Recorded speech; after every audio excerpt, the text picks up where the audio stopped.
سورہ عصر میں اللہ تعالیٰ نے تمام انسانیت کو خسارے سے بچانے کے لیے، نقصان سے بچانے کے لیے، ہلاکت سے بچانے کے لیے، کہ انسانیت دنیا کی ہلاکت سے بچ جائے، قبر کی ہلاکت سے بچ جائے، حشر کی ہلاکیوں سے بچ جائے اور جہنم سے اس کی حفاظت ہو سکے، یہ ساری ناکامیوں سے حفاظت، سارے خسارہ اور نقصان سے حفاظت کے لیے اللہ رب العزت نے ایک مختصر سی سورت، چھوٹی سی سورت سورہ عصر میں زمانے کی قسم کھا کر کے اللہ تعالیٰ 4 کام تمام انسانیت کے سپرد کر رہے ہیں، تمام انسانیت کی رہبری فرما رہے ہیں کہ جو انسان ان 4 کاموں کو کرے گا، ان 4 احکامات پر عمل کرے گا اور اس پر اللہ رب العزت کے حکم کو بجا لائے گا، اللہ کے اس ترغیب کو سمجھے گا اور اس پر عمل کرے گا اور اس کے مطابق اپنی زندگی کو ڈھالے گا، تو اللہ رب العزت اس کو ہر خسارے سے بچائے گا۔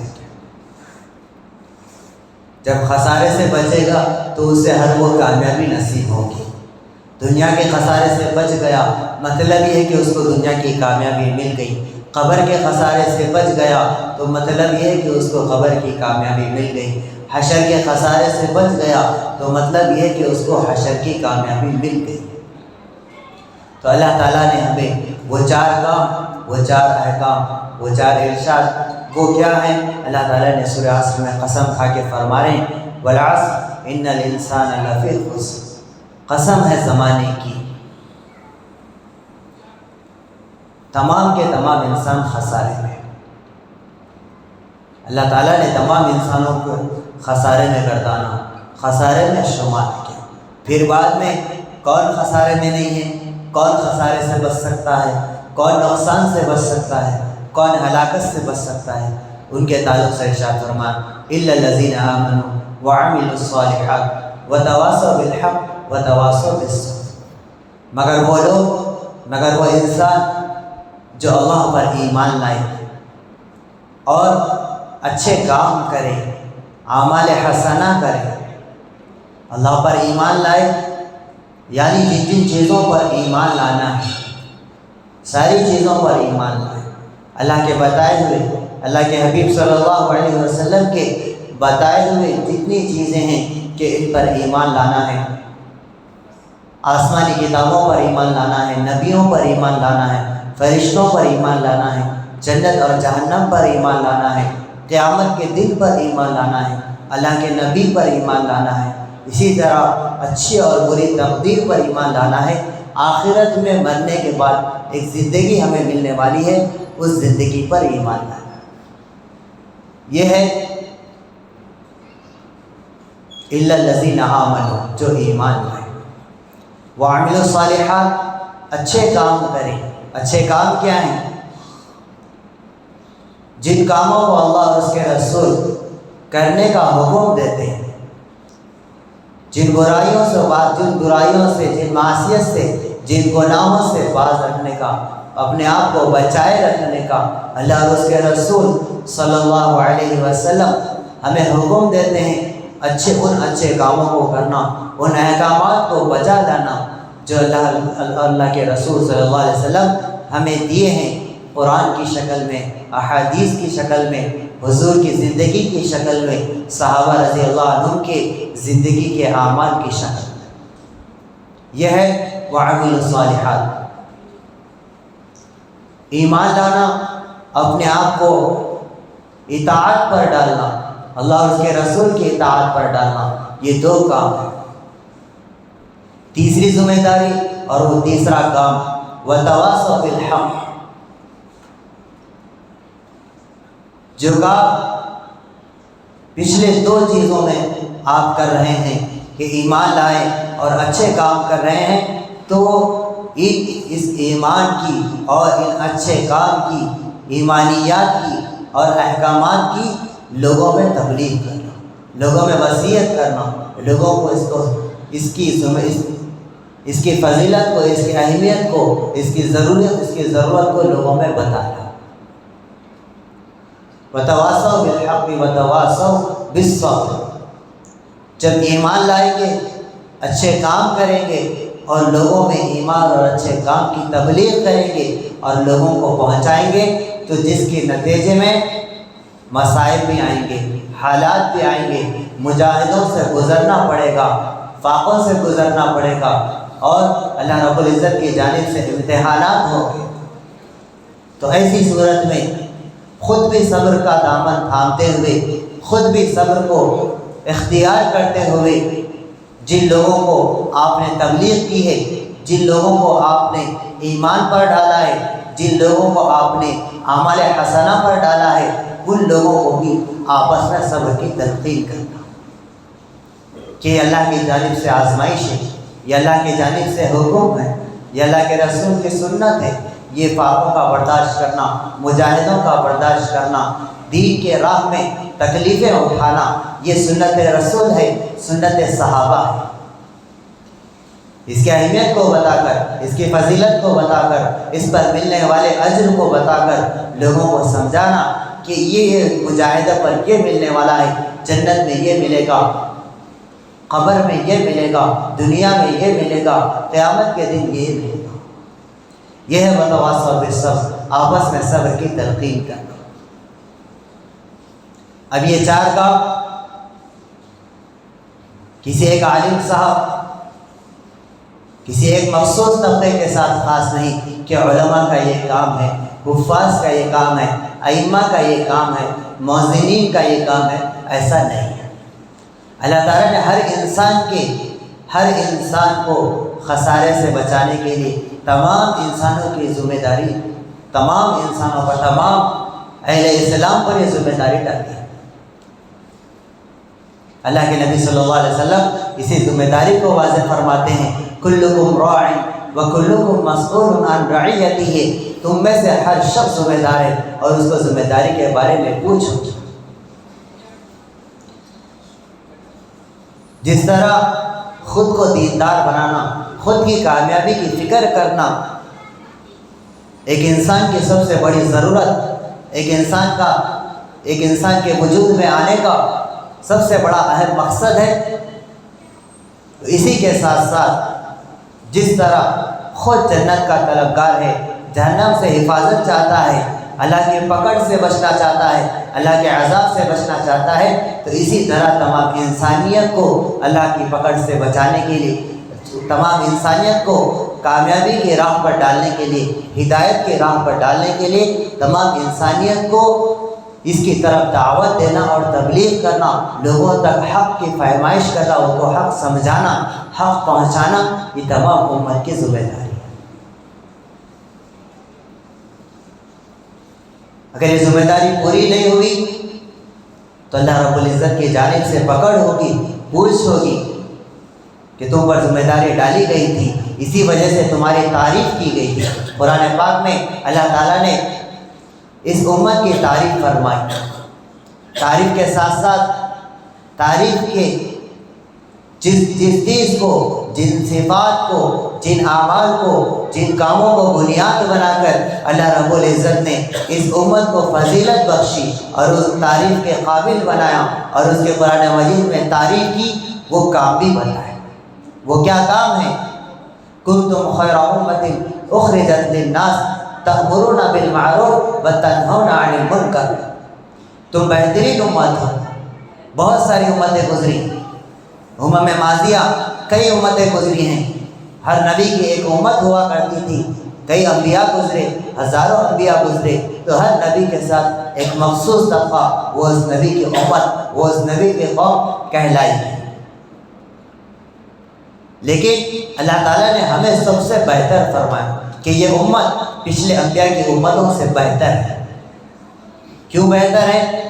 اللہ کے نبی صلی اللہ علیہ وسلم اس امت کے نبی ہیں۔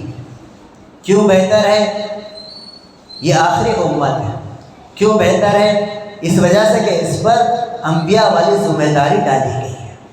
یہ امت انبیاء والا کام کرے گی، نبیوں کا سلسلہ ختم ہوگا، نبی نہیں آئیں گے، لیکن یہ امت انبیاء والے کام کی ذمہ داری کو اپنے اوپر اوڑھے گی اور لوگوں کو انبیاء والی تبلیغ کرے گی۔ انبیاء جو کام کرتے تھے کہ لوگوں کو اللہ سے جوڑنا، اللہ سے بھٹکے ہوئے لوگوں کو اللہ سے ملانا، لوگوں کو عذاب سے ڈرانا، جنت کی خوشخبریاں سنانا، اللہ کو راضی کرنے والے اعمال کی ترغیب دینا اور اللہ کو ناراض کرنے والے اعمال سے بچانا، یہ انبیاء کیا کرتے تھے؟ لوگوں کی جہالت کو دور کرتے تھے، ان کے ظلمت کو دور کرتے تھے، ان کے بے راہ روی کو دور کرتے تھے، ان کے ظلم و ستم کا خاتمہ کرتے تھے۔ اب یہ کام کون کریں گے؟ یہ امت اس کام کو وجہ لائے گی۔ یہ امت خود سیدھے راستے پر چلتے ہوئے لوگوں کو سیدھے راستے پر لانے کی، تمام انسانیت کو سیدھے راستے پر لانے کی فکر یہ امت کرے گی اور کر رہی ہے اور کرتے رہے گی۔ ضرورت اس بات کی ہے کہ ہم اپنا حصہ اس میں لگائیں، ہم اس ذمہ داری کو سمجھیں کہ اللہ تعالیٰ نے ہم پر دینداری کے ساتھ دین کی تبلیغ کی، دین کے پہنچانے کی ذمہ داری بھی ڈالی ہے۔ جب ہم یہ ذمہ داری کو سمجھ جائیں گے تو سب سے پہلے ہمارا دین پر چلنا آسان ہوگا۔ اس کے نتیجے میں خود کا دین پر جمنا، استقامت کے ساتھ جمے رہنا، پورے اخلاص کے ساتھ جمے رہنا، پورے اللہ رب العزت کے اطاعت کے ساتھ اللہ کے رسول صلی اللہ علیہ وسلم کی سنتوں پر چلتے ہوئے اپنی زندگی کو گزارنا ہمارے لیے آسان ہوگا۔ یہ دعوت کا خاصہ اور اس کی صفت ہے کہ آدمی جب کسی کو دعوت دیتا ہے تو خود کا اس دعوت پر عمل کرنا۔ ہم مثال کے طور پر کسی کو نماز کی دعوت دے رہے ہیں تو ہمارا نماز پڑھنا آسان ہو جاتا ہے۔ ہم کسی کو کسی برائی سے روک رہے ہیں کہ داڑھی کاٹنا یہ اچھا نہیں ہے، یہ حضور کی سنت کے خلاف ہے، یہ اللہ کو ناراض کرنے والا کام ہے، اس سے آدمی 24 گھنٹے گناہ میں رہتا ہے، اس طرح کسی کو سمجھا رہے تو خود کا داڑھی چھوڑنا، داڑھی کا رکھنا آسان ہو جاتا ہے۔ اسی طرح ہر گناہ سے ہر نیکی کا کرنا، ہر گناہ سے بچنا آسان ہوگا جب تک ہم لوگوں کو نیکی کی دعوت اور گناہ سے نہ روکیں گے۔ یہ خود کی ہماری ذمہ داری کے ساتھ ساتھ ایک بہت بڑی ضرورت ہے۔ اب یہ ذمہ داری پوری نہیں ہوگی تو پھر پکڑ ہو سکتی ہے، جیسا کہ پچھلے انبیاء کے واقعات کہ ایک واقعہ بنی اسرائیل کے عابد کا احادیث میں آتا ہے کہ اللہ کے نبی صلی اللہ علیہ وسلم نے ارشاد فرمایا کہ اللہ تعالیٰ نے حضرت جبرائیل سے یہ حکم کیا کہ جاؤ اس بستی کو الٹ دو۔ حضرت جبرائیل اللہ کے حکم سے آئے اس بستی کو عذاب دینے کے لیے، تو وہاں دیکھا کہ ایک عابد ہے، اللہ کا بہت بڑا فرما بردار، ہر وقت ذکر میں رہتا ہے، ہر وقت اللہ کی یاد میں رہتا ہے، اللہ اللہ کہتا ہے، اتنی عبادت اس نے کی ہے کہ پلک جھپکنے کے برابر بھی اس نے اللہ رب العزت کی نافرمانی نہیں کی۔ حضرت جبرائیل علیہ السلام کو تعجب ہوتا ہے کہ اے اللہ، آپ اس بستی کو عذاب دینے کا اور اس کو پلٹنے کا حکم دیتے ہیں، جبکہ آپ کا وہاں ایک ایسا بندہ ہے جو آپ کی پلک جھپکنے کے برابر اس نے نافرمانی نہیں کی، آپ اس عابد سمیت بستی کو پلٹنے کا حکم دے رہے ہیں۔ تو اللہ تعالیٰ فرماتے ہیں کہ یہ عابد اللہ کی نافرمانیوں کو ہوتے ہوئے دیکھتا رہا، لیکن اس کے چہرے پر غیرت کے آثار، مروت کے آثار اس کے چہرے پر نظر نہیں آئے، اس کے پیشانی پر بل نہیں آیا کہ اللہ کی نافرمانی ہو رہی ہے، اسے تکلیف نہیں ہوئی، اس پر غصہ نہیں آیا، اور اس کے اندر اس برائی کو دور کرنے کی کوئی فکر پیدا نہیں ہوئی، اور اس برائی کو دور کرنے کے لیے اس نے کوئی قدم نہیں اٹھایا اور لوگوں کو جا کر سمجھایا نہیں۔ یہ اس کا جرم اتنا بڑا تھا کہ اللہ تعالیٰ حکم دیتے ہیں کہ اس عابد سمیت اس بستی کو ان بستی والوں پر الٹ دو۔ دوسری مثال اللہ کے نبی صلی اللہ علیہ وسلم کشتی کی مثال دیتے ہیں تمام انسانوں کے سمجھنے کے سہولت اور آسانی کے لیے کہ جو لوگ مسجد کو آنے والے ہیں، اللہ کی عبادت کرنے والے ہیں، اللہ کے رسول صلی اللہ علیہ وسلم کے طریقوں پر اپنی زندگی کو گزارنے والے ہیں، اللہ کے نبی صلی اللہ علیہ وسلم، اور جو لوگ عبادت سے دور ہیں، اللہ کی اطاعت سے دور ہیں، اللہ کے نبی صلی اللہ علیہ وسلم کی اطاعت سے دور ہیں، جن کے اندر دینداری نہیں ہے، ان کی مثال اور جو دیندار ہے ان کی مثال ایک کشتی سے دیتے ہیں کہ ایک کشتی میں ایک منزل ہے، ایک 2 منزلہ ایک کشتی ہے۔ اوپر والی فلور میں، اوپر والی منزل میں جو رہنے والے ہیں وہ نیک لوگوں سے ان کو تشبیہ دی گئی، اور نیچے والی منزل میں جو رہنے والے ہیں انہیں برے لوگوں سے تشبیہ دی گئی، اور فرمایا گیا کہ مثال کے طور پر ایک ایسی کشتی ہے جس میں 2 منزلیں ہیں۔ نیچے والے کشتی والے جب ان کو پانی کی ضرورت ہوتی ہے تو وہ اوپر جا کر کے پانی لیتے ہیں اور اپنی ضروریات کی تکمیل کرتے ہیں، لیکن اگر وہ یہ سوچیں کہ ہم بار بار اوپر کیوں جائیں، یہیں کشتی میں تھوڑی سی سوراخ کر لیں، یہیں سے ہم پانی کا راستہ کر لیں کشتی میں، اور یہیں سے ہمیں پانی ملتا رہے، یہ سوچ کر اگر وہ کشتی میں سوراخ کر لیں اور پانی کا راستہ کھول لیں، اگر اوپر منزل والے ان کو ایسے ہی کرتا ہوا دیکھتے رہیں، ان کے اس غلطی پر انہیں تنبیہ نہ کریں، انہیں نہ روکیں، تو نتیجہ کیا ہوگا؟ پانی تو آتے رہے گا، بالآخر اتنا پانی آ جائے گا کشتی میں کہ کشتی غرق ہو جائے گی۔ اسی طرح جو اوپر منزل والوں سے اللہ کے نبی نے تشبیہ دی ہے، وہ عبادت کرنے والے، وہ نماز پڑھنے والے، وہ روزہ رکھنے والے، وہ زکوٰۃ اور حج ادا کرنے والے، وہ اللہ کی نافرمانیوں سے بچنے والے ہیں۔ یہ لوگ، اگر وہ لوگ جو نیچے کی منزل والے یعنی جو دین سے دور، جو اللہ کی اطاعت سے دور، اللہ کے نبی کی سنتوں سے دور ہے، ان کو جا کر انہیں نہیں روکیں گے تو جس طرح وہاں اوپر منزل والے ہلاک ہو گئے تو دیندار بھی ہلاک ہو سکتے ہیں۔ کیوں